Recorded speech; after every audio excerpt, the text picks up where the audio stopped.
Bonjour à toutes et à tous. On vous revient cette semaine avec un info négo qui va concerner surtout la contre-offre qu'on a fait à l'offre patronale qu'on vous a présentée la semaine dernière. On vous a entendu, l'info négo de la semaine dernière était passablement long, donc celui-ci va être pas mal plus court. Bonjour Maryse. Oui, bonjour Julien. On se rappelle que la semaine dernière, on a fait le point sur la conjoncture économique, sur la conjoncture stratégique, puis on a présenté ce qu'on pourrait appeler l'offre de l'employeur, même s'il n'y avait pas grand-chose dedans. Je pense qu'aujourd'hui, on pourrait présenter quelle est la contre-offre que le CFPQ a fait là, du côté de l'employeur. Bien, c'est ça, tu sais, en fait, Julien, l'employeur, ce qu'il nous demandait aussi, c'est d'avoir une idée de la grosseur de la tarte. Hein? Tu sais, dans le fond, qu'est-ce qu'on demande? Lui, il va être capable de le chiffrer parce que c'est important pour lui de dire, bien, OK, le SFPQ, ses demandes, globalement, ça ressemble à ça, puis après ça, il va pouvoir jouer là-dedans. Alors, dans le fond, c'est ce qu'on a fait. On a fait un nouveau dépôt. Pour les membres, bon, d'ailleurs, le dépôt sera déposé sur notre page, le Négo 2020. Fait que si vous voulez aller le lire, libre à vous, je vous invite à le faire. Là, je vais faire un résumé de notre dépôt. Fait que ça sera plutôt des morceaux choisis, là, parce que c'est quand même assez exhaustif.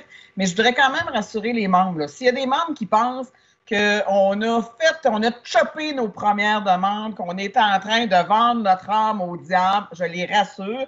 Quand on fait, dans le fond, on a calculé nos nouvelles demandes versus les premières. Là, quand on était à notre première mouture là, du 100 150 $ par paye, là, alors on est allé à la même place. C'est-à-dire que nos demandes actuelles, là, elles valent la même chose que nos premières demandes. Alors, c'est juste qu'elles sont traduites autrement, puis c'est ce que je vais vous présenter. Alors, Julien, si tu me permets, pour la proposition salariale. Alors, dans le fond, la proposition salariale, je te rappelle que le Conseil du Trésor nous offre 5 % sur 3 ans, puis qui nous dit que ça, c'est non négociable. Alors, nous, on est revenu, puis on lui dit, bien, nous, ça nous prend 6,4 % sur 3 ans. Alors, c'est la première chose. La deuxième, ce qu'on lui dit aussi, on veut un mécanisme de protection du pouvoir d'achat. Alors, ça, on le sait qu'on est écœuré de s'appauvrir, hein? C'est un de nos thèmes de notre négociation. Alors, ce qu'on dit, bien, pour ça, il faudrait minimalement avoir l'IPC. Donc, à chaque année de convention collective, donnez-nous l'IPC, puis à ce moment-là, on va arrêter de s'appauvrir. Le gouvernement a toujours dit, je ne suis pas là parce que je ne suis pas capable de le prévoir. Alors, ça sera quoi l'IPC l'année prochaine? Je ne le sais pas. Comme je ne suis pas capable comme je ne le sais pas, je ne suis pas capable de prévoir ces montants-là. Fait qu'on dit, trouvons un mécanisme. Alors, on invite le Conseil du Trésor à venir jaser avec nous et trouvons un mécanisme pour que vous soyez en mesure de prévoir ce que ça coûte, puis que nous, on arrête de s'appauvrir. Donc, c'est un comité qu'on veut mettre en place pour commencer à discuter de ça avec le Conseil du Trésor.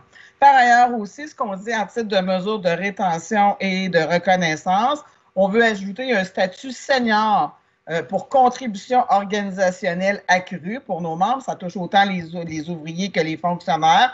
Alors, ce qu'on dit, une augmentation de 5 % après 15 ans de service et une augmentation de 10 % après 25 ans de service.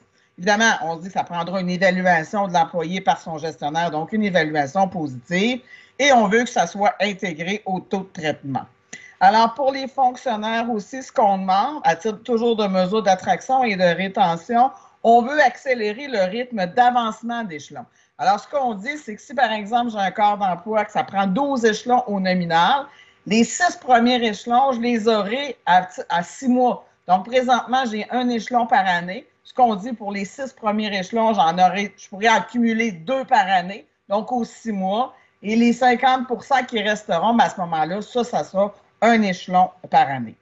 Alors, et ensuite de ça, pour les ouvriers, ce qu'on veut ajouter, c'est une lettre d'entente à titre de mesure d'équité puis d'attraction-rétention aussi. On veut entreprendre un exercice de relativité salariale externe. Alors, on le sait, les ouvriers, ça fait longtemps qu'ils nous disent « Hey, on a du rattrapage à faire avec le municipal, on a du rattrapage à faire avec le fédéral. » Ça, c'est un exercice de relativité externe qui nous permettrait de prouver ça. Alors, on dit « Faisons-le. » Puis si on n'est pas capable de s'entendre avec le Conseil du Trésor, bien à ce moment-là, au 1er avril 2022, il y aura une augmentation automatique de tous les corps d'emploi des ouvriers de 6,2 %. Alors ça résume dans le fond notre proposition salariale. Ensuite de ça, pour le montant forfaitaire, alors on se souviendra que l'employeur nous offre un montant forfaitaire la première année d'1 000 $, la deuxième année d'un 600 $. On expliquait que pour nous, un montant forfaitaire, c'était vraiment pas alléchant. Alors, on leur a proposé de troquer ce montant forfaitaire-là en 2 jours de congé pour raison personnelle. Je n'ai pas de justificatif à fournir, il est non cumulable, alors, mais il sera remboursé à 100 % si je ne l'utilise pas. Donc, c'est notre contre-proposition au montant forfaitaire. Ensuite de ça, la proposition de désignation de chef d'équipe. Alors ça aussi, tu sais, dans notre convention collective, Julien, ce que ça dit, c'est que si je suis désigné pour être chef d'équipe, j'aurai droit à la prime une fois que j'aurai fait 5 jours consécutifs de travail de chef d'équipe. Alors là, ce qu'on a dit, ça n'a pas de bon sens, ça devrait être temps fait, temps payé. Le Conseil du Trésor n'est pas là. Alors, on leur a fait une nouvelle proposition en disant, parfait, j'aurai la prime après 5 jours, mais on va enlever le mot consécutif.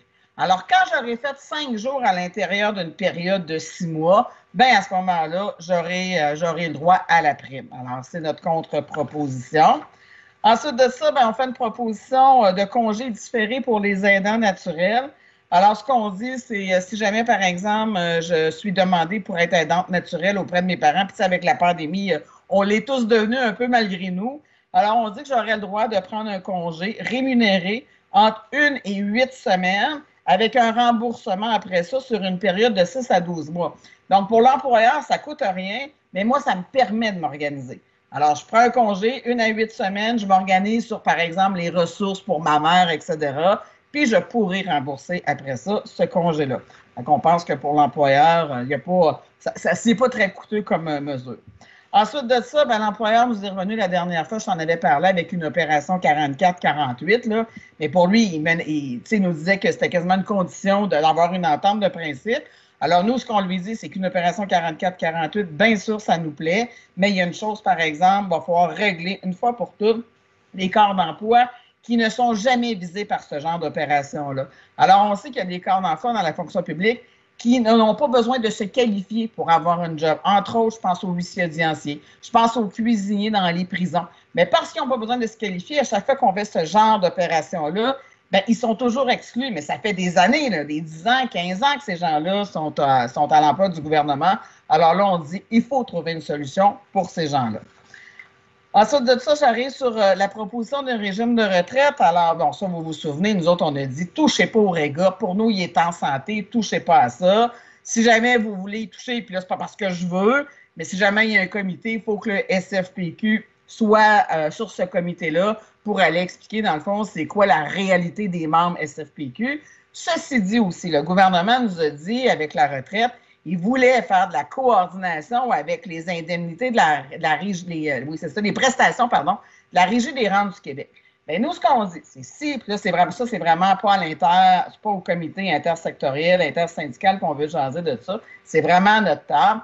Bien, on dit gouvernement, quand il y aura une coordination, si jamais vous économisez de l'argent, on veut que ces sommes-là reviennent dans les poches de nos membres SFPQ. Alors, si tu fais des économies, ce n'est pas pour t'en mettre dans les poches, redonne ça aux membres qu'on représente. Le télétravail, bien évidemment, on s'en doute, hein, c'est une réalité qui est là pour rester. Le gouvernement nous dit qu'il va y avoir une directive sur le télétravail. Nous, ce qu'on dit, faisons un comité interrompu, c'est-à-dire qu'il y aura des programmes de télétravail qui vont partir un peu partout, mais ce qu'on aimerait, par exemple, c'est que les membres nous alimentent, puis qu'ils viennent nous dire qu'est-ce qui va bien, puis qu'est-ce qui ne va pas bien, puis dans la prochaine convention collective, donc pas celle que je suis en train de négocier, mais la prochaine, on viendra enchasser dans la convention collective ce qui entourera le télétravail. Alors, donc, c'est aussi une proposition qu'on fait au gouvernement. Et le dernier point, Julien, sur lequel je voulais te parler, c'est les ouvriers spécialisés. Ouais. Alors là, écoute, plus rien ne va de ce côté-là. Alors, on sait que les ouvriers spécialisés ont une prime. Elle devait se terminer le 31 mars. Le gouvernement est arrivé en disant, je la prolonge jusqu'au 30 septembre, puis il faut trouver une solution. Ça, c'est correct dans la mesure où on commence à en jaser, tu sais. Là, présentement, au moment où je te parle, puis on est le 16 septembre, jamais que c'est venu sur la table de négociation, jamais que le gouvernement nous a dit on commence à en jaser. Il nous a dit qu'il y avait un comité intersyndical, qu'on avait notre place. Mais écoute, ce comité-là, non seulement ne s'est jamais réuni, puis je l'ai crié, je ne sais plus combien de fois à notre table. Hey, 30 septembre, c'est demain matin, il faut commencer à parler des ouvriers spécialisés. Alors, puis là, ce qu'on a su, en tout cas, il y a la CSN qui est sortie là-dessus, semble-t-il que les autres se sont fait dire écoutez, nous, ça termine le 30 septembre, puis que même si on n'en a pas parlé, on vous le dit tout de suite, là, on tire la plug bien, c'est sûr que pour nous, c'est inacceptable. C'est pas ça de la négociation. Et là, on est en train de voir avec nos aviseurs légaux les recours qu'on peut entreprendre. Fait que les ouvriers spécialisés, là, faites-vous-en pas, on n'est pas là à attendre qu'il se passe quelque chose. On veut vraiment être proactif dans le dossier. Puis nous, on veut le mettre à l'agenda. On veut régler ces dossiers-là. Par ailleurs aussi, ce qu'on veut faire dans le comité intersyndical, on veut venir parler de nos mécaniciens puis de nos conducteurs. Alors, ces deux corps d'emploi-là ont fait l'objet de discussion à l'ancien comité intersyndical, ces ouvriers spécialisés. Puis le comité avait fait une recommandation à l'effet que ces gens-là aient aussi la prime de 10 %. Donc, on revient avec cette proposition-là aussi. Fait que dans le fond, Julien, ça fait un petit peu le tour. Là, rapidement, j'en conviens, c'est vraiment un survol du dépôt qu'on a fait, mais comme je disais en début de capsule, allez sur Nego 2020 puis allez lire le dépôt. Je pense que ça vaut la peine. Tout un sprint, Maryse. Merci beaucoup. Et puis, aussi rappeler à tous les membres qui nous écoutent que s'ils ont des questions plus spécifiques, ils peuvent nous écrire. Ça va nous faire plaisir de leur répondre dans la mesure du possible à leurs questions. Merci, Maryse. Absolument.